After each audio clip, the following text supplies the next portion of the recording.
What's up, ladies and gentlemen? Welcome back to The Good, the Bad and the Stupid. It's Wednesday the 5th of August. If anybody was listening yesterday, I made a faux pas. I'm going to correct myself now. I did say yesterday that it was Thursday the 4th of July. And then I said, no, it's not July, it's August. It's Thursday the 4th of August.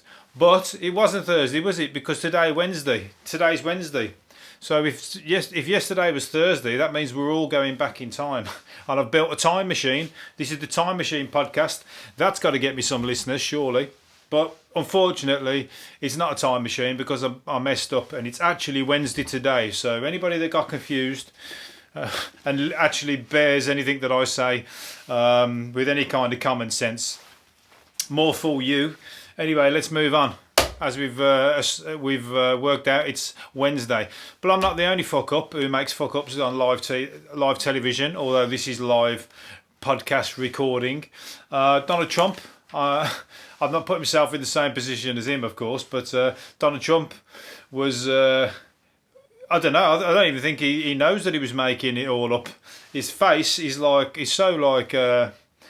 he had an interview, didn't he, with the guy from HBO. The guy from HBO's face is a look of like total shock, as in like, I can't believe you're saying this to me. And Donald Trump's face is a look of complete bewilderment that the guy doesn't understand what he's trying to say. So I think they were coming from two very, very different parts of their imaginations, if you ask me.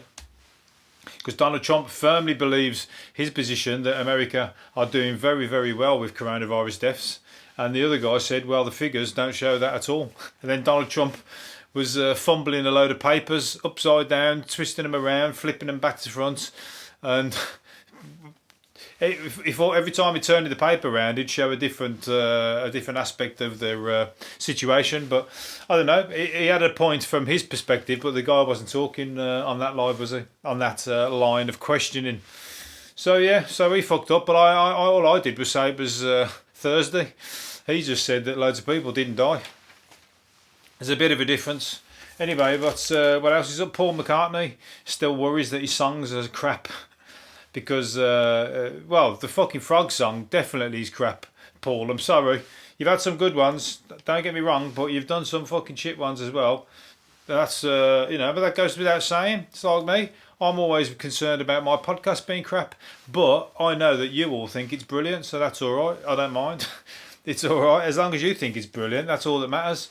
I sometimes when I've turned it off, think that has gone fucking terrible.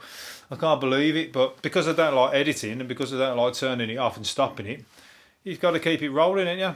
But Paul McCartney, you've had time to edit your songs and get them perfect, so don't come out and say you think they're crap after releasing the Frog song. No, you've done some really good ones.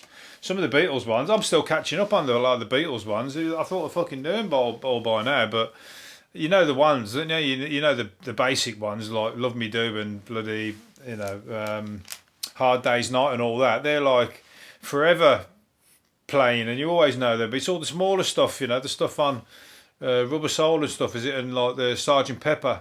I mean, I Am the Walrus. That is one of my favourite songs, anyway. But yeah, it's you got to think. Well, you can't just come out and be fucking think I'm brilliant at everything because you're 78 now, and you got to be like, I haven't heard none of his new stuff, but is any of that any good? Is it? You don't like, you got to keep working, ain't you? If you could put it, Bob Dylan. I mean, fucking hell. I was going to say, maybe you're just losing it as you're getting older, but Bob Dylan, he's getting better. He's just fucking, that guy is like a legend. He's a living legend. I mean, it's a shame he didn't die earlier, and he'd even be more of a living legend. I don't mean like with that in any kind of course I don't want him to die, but, Bob Dylan just keeps rolling on, but he looks amazing when he was younger. He's just got that, he's still frozen in time as a young man because you don't see him that much as the old guy. But he put out that album just recently, and it's like as good as anything he's ever done. Of course, I don't expect him to die, but it's just like, like Marilyn Monroe and James Dean and people like that. They're stuck in that time, aren't they? But I think to a degree, Bob Dylan is in a sense because I very, very rarely see him. But it's sad to see people get older with like icons and stuff. You don't want to see it there. You want them all to die, to stay frozen in time. Don't expect me to die and stay frozen with this beautiful face forever. Some of you don't even fucking watch my podcast, my videos, so it doesn't really matter, does it? Anyway, Chris Football pundit Chris Sutton has accused players of practicing screaming to con referees. Of course they do. They scream their bloody heads off, and it's embarrassing. If you're a footballer that screams your head off when you're on the pitch, then you are an embarrassment, and you deserved to have to go and play for Colombia and have somebody come down and or not play for Colombia or cheat against Colombia. Try pull that one against Colombia, and they'll come round and fucking put a bullet hole in both your knees. Or against Ireland if you go back in time into the 80s, the IRA wouldn't have liked it either. But yeah, nobody's people who roll around screaming and like pretend to be diving. That one Rivaldo did, I think it was, for Brazil. Oh, when the ball hit his knee or something, and he held his face and was rolling around on the floor. It's just embarrassing. I couldn't do it. I would be the opposite. I would be embarrassed to go down even if somebody did kick me. I'd want to try and stay up unless I really was knocked down. I wouldn't even do that fucking falling over because they had actually touched you. Because it's embarrassing. I'm all for the rugby guys these days anyway. The ones who have their heads smashed off and it's fucking valor to try and stay on your feet and keep playing, and they're just they're embarrassed to have to go off. They're my kind of people. Let's hope I'm their kind of people when they start listening to my podcast and shoving it around. I'm gonna keep I've got to keep plugging this. This is my only advertising. I should pay for some, really, shouldn't I? Anyway, cows are as shy as most humans about having sex in public. I've never seen a cow have sex in public, so there you go. And I have seen humans have sex in public. I didn't know. I don't think they saw me. No, they knew that I saw them having sex in public. But I did, and I've not seen cows having sex, so you're probably damn right about that. Scientists say it's down to evolution. Over time, animals of many species have not mated as successfully in front of prying eyes.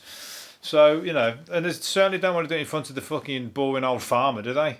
The farmer, fucking big old bloke in his green tank top jacket and his corduroy trousers. He ain't turning them on, is he? You don't want them fucking... You'd have to get some drunken sexy girls running through the field or something, and then the cows might think, might get him in the mood or something. But a farmer with a big beard and a bit of straw hanging out his mouth, they're not going to do it in front of him. That ain't no show. Anyway, but fucking half of them, they have to be raped by the fucking rape rack in the milk dairy industry, where they force them to fucking ejaculate. What do they do? They force the balls to ejaculate and then fucking artificially inseminate the cows. So I'm surprised. They've probably turned off sex forever, the way that fucking they're treated like that. And then they're milked forever on the rape rack, what they call it. It ain't no good. That's why I don't drink milk no more, and neither should you. Oat milk, that's my favourite. Anyway, speaking of somebody who's looks like he's been milking somebody with his mouth, is Ross Kemp, who's had his lips stung by a swarm of wasps. They've made his lips swell up to twice the size. So he goes around meeting all the hard men and all the hard gangsters, and goes in prison and meets all the thieves and murderers and that around the world. And he got fucking turned over by a bunch of wasps in his garden. His lips are fucking good. I mean, that's dangerous. That is, but that's the worst place for it to happen. Only on your lips. Best place is on your dick. If you're one of these people who are, suffering size-wise. I'm not saying anybody is, but I'm on about those people who want to have what's it called, penis enlargement. All you need is a bee to fly down your trousers, and you got an instant fucking. If it's anything to go, his lips or anything to go by, you'll have a right fucking throbbing. Attraction. So maybe you should get yourself a few wasps and send them down there once in a while. A bit of pain, no gain. What do they say? If nobody's seen the Boris Johnson, the spitting image is back, and Boris Johnson's puppet. Oh my God! It's the funniest thing going. His hair, it looks like a fucking toilet brush. It's going to be funny, that is. They've got Prince Andrew on there, so I don't think they're going to be taking any prisoners. But Boris Johnson one just looks hilarious. He's got to look at that and surely he just can't help but piss himself laughing. I'd love to. It'd be horrible to see the one that they would do of you, but the spitting image puppets just get you, because you look at them and they look. You know who it is straight away, but it's also like a really warped version of their face, but you can just tell straight away they've got all the characteristics. It's like the worst kind of caricature you could find. And he's got to look at that and just think, his missus must look at that and just think, that is, am I really going out with that? Am I really with that? So it's a shame because it's on the pay-per-view thing, isn't it? I'm not going to be able to see it. It'll be on YouTube sooner or later. Elvis and Kermit the Frog have all been proposed to adorn the flag of a US state. Mississippi are going to have a new flag, and they want possibly Elvis Presley or Kermit on it. Got to have Kermit, haven't you? Kermit the Frog, 100%. If there's ever a choice, and he's up there, you got to have fucking Kermit the Frog on your flag. That's just hilarious. And only in America would there something like that actually come to pass. You know, I know, like, you've had some crazy situations. You've had actors come presidents. You've had Kanye West thinking he was going to go there. Arnie, although Arnie's a hard worker, I used to think that was ridiculous. Arnold Schwarzenegger becoming the governor. I thought that's just fucking really ridiculous. But whatever that guy sets his mind to, he goes and gets it. So it's not your fault. He's a fucking go-getter, and he's made things happen. But yeah, Kermit the Frog, Elvis. I mean, obviously Elvis has got to be up there, hasn't it? He's got to have a statue. Is there a statue of Elvis? He's got to have a statue. Have you had a statue of Rocky up in Philadelphia for ages? There's got to be a statue of Elvis somewhere. But yeah, I think I'm going to have to, just for comedy purposes, you've got to have Kermit over Elvis on that. Or you can have both of them, maybe. And maybe Miss Piggy. Don't leave Miss Piggy out. You've got to have her on there. Where's it going? I lost me train of thought there. Cases of gout are on the rise. Talking yesterday about people's hair, telling people, being able to show what you have, what your diet's like. Well, if you've got gout, because gout is on the rise, and apparently it's in 41 million people have got it around the world, and the painful condition is associated with high living and a rich diet and drinking. Well, I ain't being funny, but there ain't many fucking 41 million rich people with gout.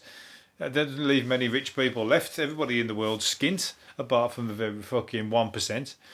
So I don't think it must have come away from that. But anyway, so high living, rich diet and drinking.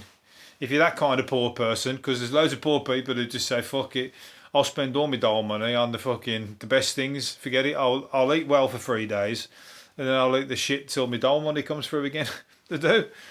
You gotta like party, you know what I mean, get all the best, spend it all on fucking slap up food, and then struggle for a couple of weeks, because you know it's always coming. But yeah, so gout's on the rise, and that's horrible, isn't it? Big feet, big swollen feet. I'm going to be doing me fucking moonwalking and me breakdancing if I've got big feet like that. Saying that, I don't live the high life. I'm also living on the shoestring. Right, I'm going to leave it on one more, I think. Yeah, a mum looked out of her window to spot an Amazon delivery driver having a shit in her back garden, or was it in the front garden? I saw a van pull up. He squatted amongst the trees. He asked him what he's doing. He just remained pooing whilst asking me what my problem was. What's your problem? That's like brazen, isn't it? Surely, I mean, at least pull your trousers up and like run off. You can't just carry on and go, excuse me, you got any toilet paper while you're there? Now you've caught me. Or can I use your parcel I've just delivered before I throw it at you? Because he's doing... But then again, he's in one of them jobs where they just don't give a shit, is it? He's one of them people that like throw your fucking parcel, do a pet detective. I've sent some parcels and they've ended up... Some people have sent me some photos and they've ended up that parcel that Jim Carrey's delivering at the beginning of Pet Detective.